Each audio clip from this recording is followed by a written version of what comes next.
Hey everyone, welcome again. You're at Let's Talk with Robert Asensio, yours truly.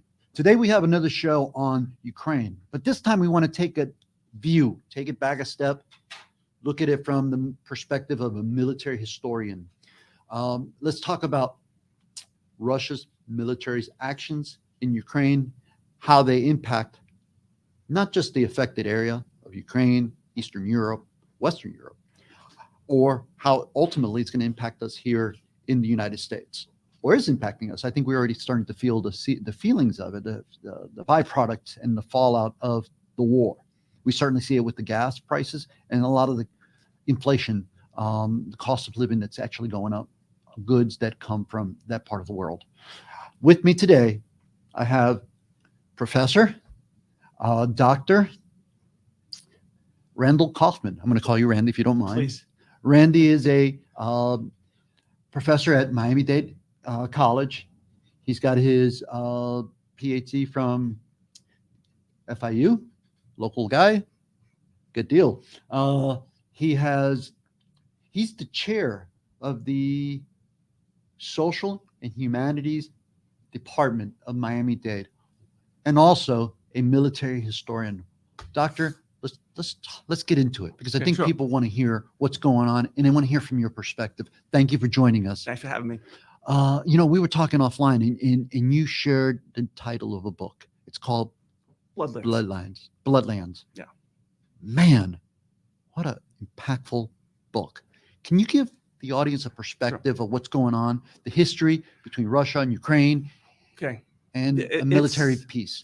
It's difficult. The history of Russia and Ukraine, the title of the book, Bloodlands, is a reason. Probably the most fought over piece of real estate, country, territory in the world and in history has been Ukraine. We're talking major invasions. I could list almost every ancient civilization in the East. We add Mongols, we add Poles, Lithuanians, Turks, Greeks, Byzantines, you name it. They've been in Ukraine, colonizing.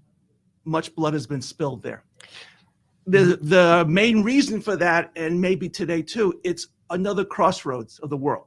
To travel east to west, also it's very rich, its soil is very rich, and it is a breadbasket of the world for grain, wheat.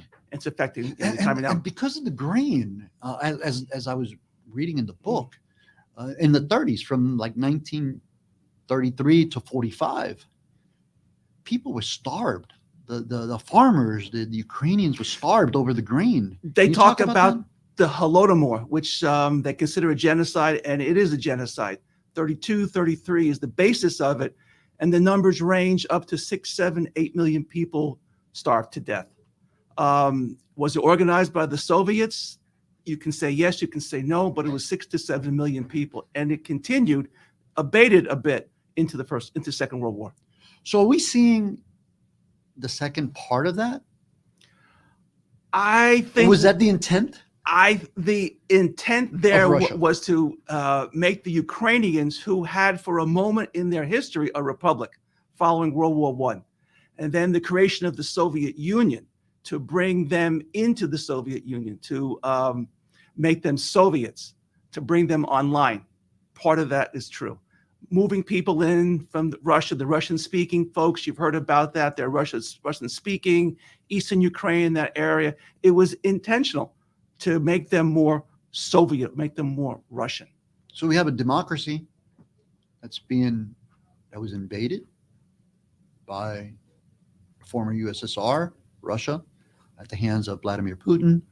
Doctor, can you pretty much share with us, give us some perspective, what's going on in the military? What are the military tactics and objectives?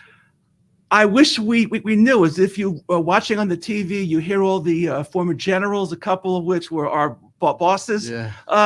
They're not sure. It looks terribly inept. We have an image perhaps of the Soviets training during the Cold War. We never fought them. We never really saw them in large unit action. They were supposed to be very, very good. Yeah. We have images of them from middle to late World War II fighting the biggest tank battles in history in that same region, being very good, beating the Germans. Do they actually stink? Are they crappy soldiers? I'm surprised, but not surprised. We know that the Russian soldiers, and I'm almost going to say Soviet soldiers, because Putin seems to want to return back to the Soviet Union. Yeah. They're fighting cousins, relatives, folks that speak similar language. The old history of Russia starts in Kiev down there. The religion is very close. The race is the same. They don't want to seem to be there. They're not defending Mother Russia. If it was the other way around, they'd be fighting as hard as the Ukrainians. So they don't want to be there. The equipment seems to have been in storage. It's second, third tier equipment. I was reading in the beginning, there's tire rot on the trucks, and the truck tires were blowing out. Those trucks hadn't been moved in years. And it looks like they tried a very quick attempt for Kiev, and it didn't happen on the cheap. And now it's going to be a Soviet-style, World War II, Stalingrad style, just pound them and ground them down at terrible cost. So they're forcing people to flee. They're killing people. We see the atrocities, the mass graves that are being found in Bucha, Kharkiv, and now all over. They're all over. So Putin is 70 years old, right? You mentioned that to me. And what do you think what is his legacy now from the Ukrainian war on the world? How long will he stay? He's 70. He seems to be in very good shape. He makes a point to have the macho images. He's out there on a horse, no shirt. Yeah. He's fishing. How long will he stay? If he can stay, he could stay 10 more years. We have leaders that are in their 80s. I think he wants to restore somewhat of the Soviet empire. He was a KGB officer in, I believe it was in East Germany, and as the fall of the old Soviet Union, he was in KGB headquarters, and people try to storm that building. Yeah. He called for help, and no help came, and he said that he has never forgotten that the loss of power, the loss of ability to hold on to power, drives him. I think he wants a piece of the old Soviet Union back before he steps down, or whatever. Yeah, I asked you if the military was a crappy military, and that's probably not a good descriptor, but that's one that keep playing out, right? A deficient military, a less than professional military. But yet we can't forget the fact that Russia is a nuclear power, and we have to be very cautious in how we approach our assistance militarily wise of the people of Ukraine. Can you give any talks about that? When we look at the film and the video, the tape, the equipment looks like it's older equipment, the T-72 tanks. When the Russians name a tank, that's from the year it starts, T-72, maybe some T-80s. The newer models, we don't see them. I haven't seen them. They're there. So they seem to have pushed the assault before they had modernized. They were making a very great modernization effort. When they took Crimea and a little bit of Ukraine, it was a very smooth operation. That's when they had the little green men. They took their patches off. They did a very good job, but it was a small operation. So we assumed that they were ready to go. When they went into a mass maneuver warfare, it's almost shameful as an old tanker for myself to watch them just keep the tanks single file on the roads to a village. You're asking for an ambush, and that's what happened.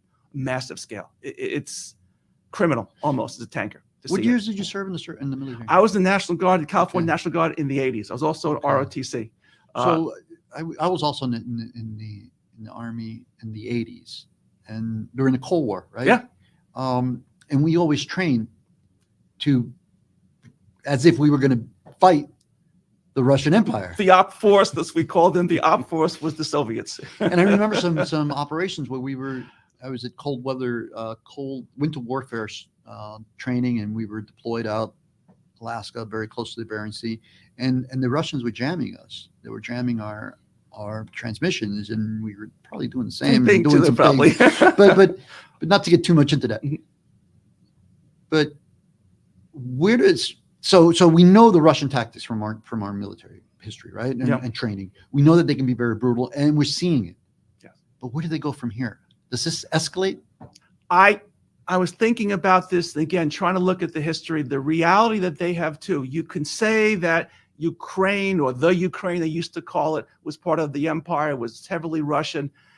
You could push this, I think, if you did want to push it, to the NATO border.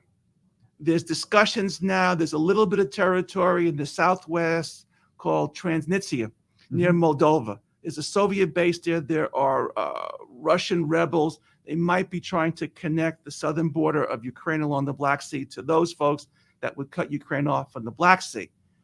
But to push past into the NATO lands, countries also that have nuclear backing, I think that's as far, unfortunately, as it could go. But will it go that far?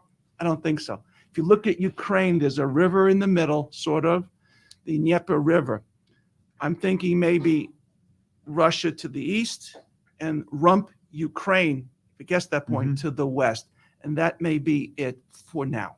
But yet, the implications and the consequences, we're feeling them globally. Oh, there's no question. How do you see their actions and what they're doing impacting us here in the U.S.? How do you see it playing out? I think in some way we've been trying to make a pivot. We've heard the term pivot towards China.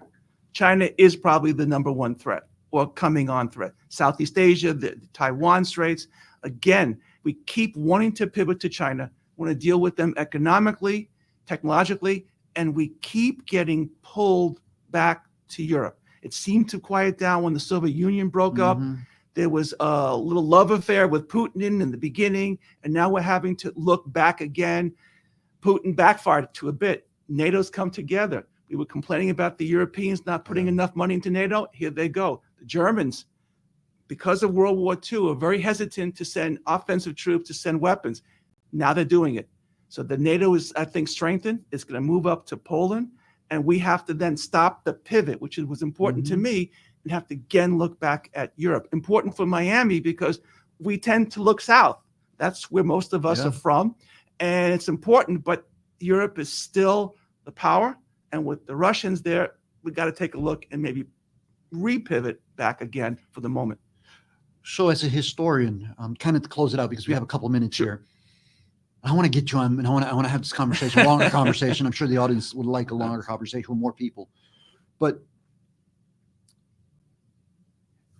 for the lessons to be learned, the threats to democracy, what can we tell the audience as far as, let's be vigilant over our own democracy?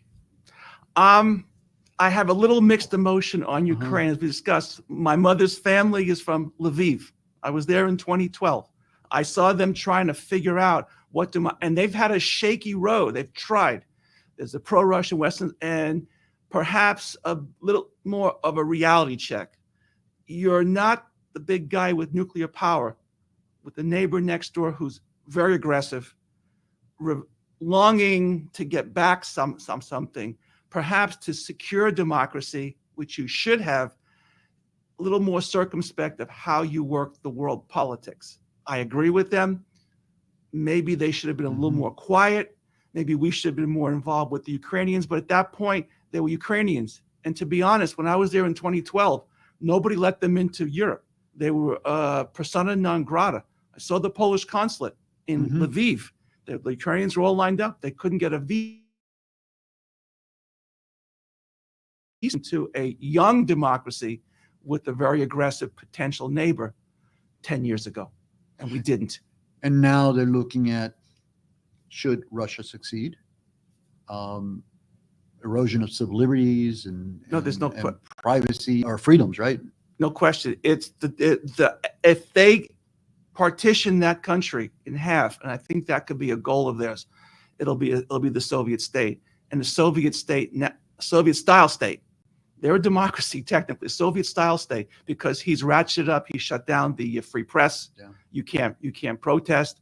If you put the radio on, it's like during the Cold War. If you have the Voice of America on or the BBC on, you may get a knock at the door. As well as calling this conflict a war. Yeah, calling it what it is. Yeah. It's a war of terror. It's a terror war. That's what he's doing. It's indiscriminate bombing and shelling. Is it a genocide? Got to be careful with genocide. I run the Holocaust and Genocide Project at college. I ask, because I want to know the right There's terminology. a specific term. There's an international term. If you have to prove state sanction, state plan, state order. You're seeing radio intercepts, or not even radio intercepts. They're on their cell phones, unencrypted. And they're talking about those are local actions, local commanders. It's got to go all the way. Are they war crimes? For sure. State-sponsored genocide, you can begin to see some of that with the bombing, the lack of not using smart weapons. When you have them, you're using the dumb bombs. You hear them? Area bombing, area missiles. What's that for? And the amount of civilian deaths is getting pretty hard. Civilians also maybe should have left sooner and later. That's after the fact. They're there. You don't target them. You try not to. I don't see an effort to try not to target them. Wow. So in our last couple minutes, please, because this is about you, please tell the audience, what message do you have for the audience regarding this issue, and where, if they want to get a hold of you, can they reach out to you? Oh, sure. I'm at the Homestead campus of Miami-Dade College. And for a lot of folks in Miami, there is a campus south of the Kendall campus. We've been there 25 years. I'm online. You just call the campus. You can get a hold of me. And I think especially for us in Miami, as I alluded to, I'm a grandson of immigrants. I'm a great-grandson of immigrants. Pay attention. Act earlier. Doesn't have to be great actions. Just pay attention to what is going on and the needs of others. Maybe had we paid attention to Ukraine, let's say 8-9 years ago, this wouldn't be happening. Thank you, Doctor. Welcome. Well, I have so many more questions. I'm sure you do. But please drop us a line if you do. We'll make sure we get them to the doctor and we'll be able to answer them. But more importantly, let us know what you think of this. And like he said, we have to pay attention to what's going on around us, because the consequences can be very long-lasting and counter our interest, personal interest, our livelihoods. So with that, I will say thank you. We look forward to seeing you on the next show. To the Millers Community Newspaper, Michael Grant, our production team, Elian Borrero, Gerald Varela, and everyone here on the team, thank you. We look forward to seeing you next time. This has been Robert Asensio with Dr. Kaufman. Look forward to seeing you next time.